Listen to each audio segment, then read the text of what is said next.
Hello, my friends. Welcome back to Learning Torah Lishma. You know, there, Baruch Hashem, we have the big kiruv movement, and which is bringing Jews back to Yiddishkeit, which is, there's no words to explain how important that is for them and for their future children, for their future lives, and for the fact that we're almost at the end of time. Mashiach is coming soon. It can't be too long. In our lifetime, our children's lifetime, it's relatively soon. And there's a lot of Yidden, unfortunately, that are far, most of them, unfortunately, are far away from Hashem. So, not intentionally, most of them, they were just never brought up. And they, weren't brought up as Jews because their parents didn't know how to bring them up as Jews, and so there's amazing work being done in kiruv, and I've actually spoken to people that do kiruv. I was also do kiruv also a little bit, and so one of the big ones, he mentioned to me, and I believe he talks about it in his shiurim, his Jewish classes, that he,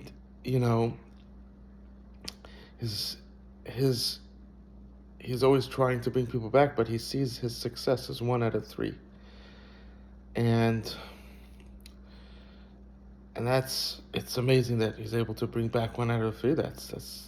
But at the same time, it's also sad because that means that 2 out of 3 aren't, and this, we want everybody to come back. So, and the Torah is so great. There's no reason why it can't accomplish not just 3 out of 3, but that the 3 out of 3 actually ends up being 300. That ends up being 30 each. Sorry, that each one that ends up being 30. Understand? So so every one you bring back, that person then bring back 10. So someone's gonna say, that's really what it should be, at least. And the question, people are gonna say, well, you see, it's not. You see, it's 1 out of 3. See, this is not happening. And I think this is because when they're bringing them back, their ideology is this ideology, which we talk about a bit, that of full-time learning, and if you have to work, you're sort of a loser, maybe a bit of a Russia, you understand? And it's obviously not how Hashem created the world. And when you're bringing them back, your whole bringing them back is through that system. And people say, well, that's impossible, which they're right. It is impossible. And then you only have 1/3 that you're somehow able to convince them, you understand?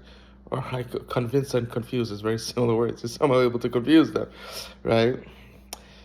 And it's powerful because the Torah is true and it could be proven, but at the same time, you're not doing what the Torah is saying. So you're confusing them, you understand? And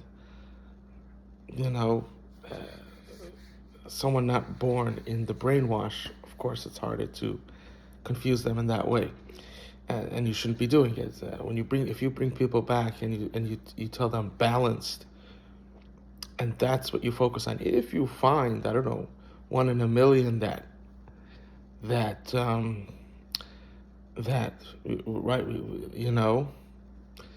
this works, absolutely. You want to have a little yeshiva for the few that you find that it works, absolutely. But that should be a small part of the yeshiva. The bigger part of the yeshiva is that it's for people that are well balanced. They should have a place to come and learn, and there should be a rebbe there to help them. And you're supposed to bring them back in a way and say, no, we want you, instead of working in Tel Aviv or working in in San Francisco, or you know all these places that the Nisayan, the test, the power of the Yitzhar is very strong. Come into a city like Muncie. Come into cities that the power of the Yitzhar is much less. Come to Yerushalayim. Come to a place where the power of the Yitzhar is way weaker. Will help you find a job. And it's very important that you learn as well. You kavei itim. You work. You learn. You're well balanced. You work on your midas. You become a well balanced person. And then this person becomes a gavra, becomes a human being, a real man. And for the women, something similar to that as well. Make them into a real woman. Make them work on their deep caring, that it should become deeper and more on a higher level, that it's not just I want to care for you the way I want you to care for me, but I'm going to care for you the way you need to be cared for. Because what a man needs and what a woman needs is two different things in many scenarios, right? They both want to, be intimate, but the way you do it, right? Each one could be part of an action, but each one's doing something else. You understand? So, and then there's many things that are just completely different. You understand? The man wants this, the woman would never want that. She wants the other thing. You understand? So this is how life is, and you teach them how to be this deep, loving woman, which unfortunately women are losing. So if we do this, then people will see this. Wow, look at the success that you created, that they became. It's all Hashem. It's not we created. It's for you to Hashem. That Hashem, by following His guidance, the success is tremendous.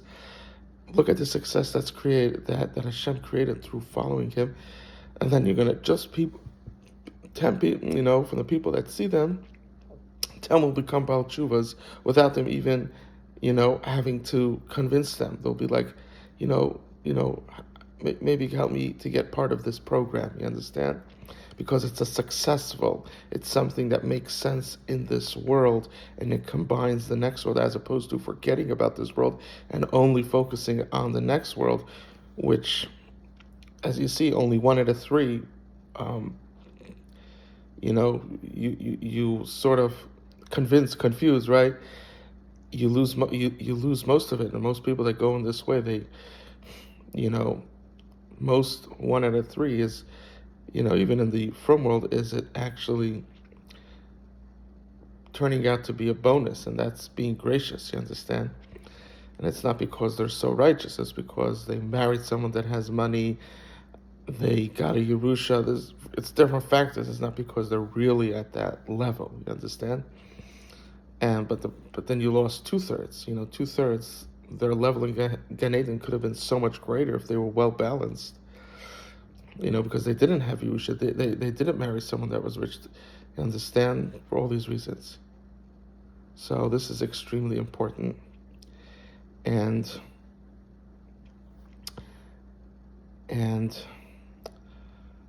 if they would do it this way, then the kiruv, it wouldn't be 1 out of 3, but it would be 3 out of 3 creating 10 each, at least. And isn't that better? Isn't that better? Isn't that really, if you could do that, understanding that this can be done, isn't this what you should be doing?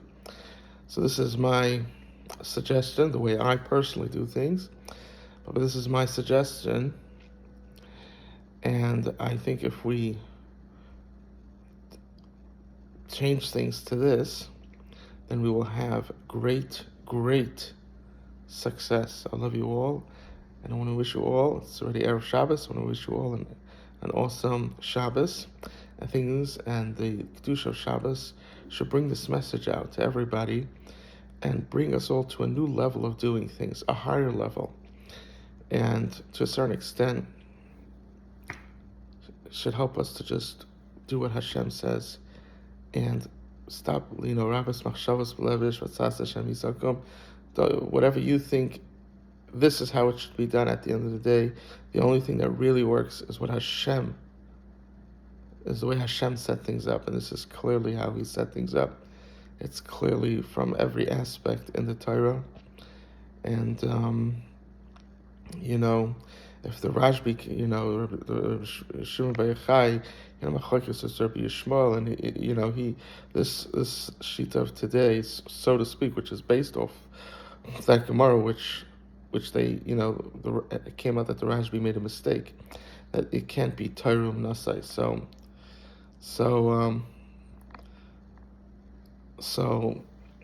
if the Rashbi can make a mistake, to think that we can't make a mistake no matter how great we are, or how great our Rebbe or Tzaddik is, or Chacham is, to think that he can't make a mistake. But the Rashbi, the Gemara says, did, because his plan did not work out. And to start saying that for the meat that it did work out, just focus on that and say that's why everybody should do it. That's literally taking the Gemara out of context. So, and there's many midrashim and halacha, everything talks about a person being well balanced, and this is the norm. This is what, if you find a yotze min haklal, you find Rav Chaim Kanievsky, we're not saying that there isn't, but what we are saying is that it's not the reverse. It's not like the way people think today is that everybody should be Rav Chaim Kanievsky.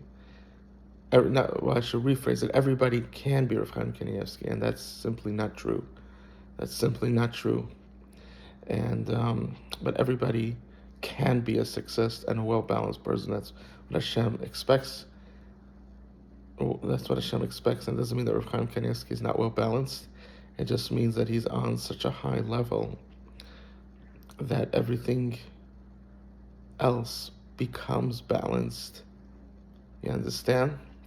And he could focus on less things. However, that we're not on that high level, we have to focus on more things. We can't just not make food and not work, and all of a sudden there will be food. We can't do that. But the Rashbi can, you understand? He could do that, but we're just not on that league. We can't, can't just sit around and all of a sudden a wife will appear. The Rashbi could do that. We can't, you understand? There's things that we have to be realistic in the reality of the way Hashem created the world, and stop saying that since there is this exception that now it applies to everybody. Just the opposite. We should realize that's an exception and it doesn't apply to me. Just the opposite, right? So, and I think if we go in this balance that the Torah talks to us, which is extremely logical, then the success would be so tremendous that Mashiach wouldn't come at the last moment, but would come in our days. May it be so. And blessed is he, and the one that sent him, HaKadosh Baruch Hu.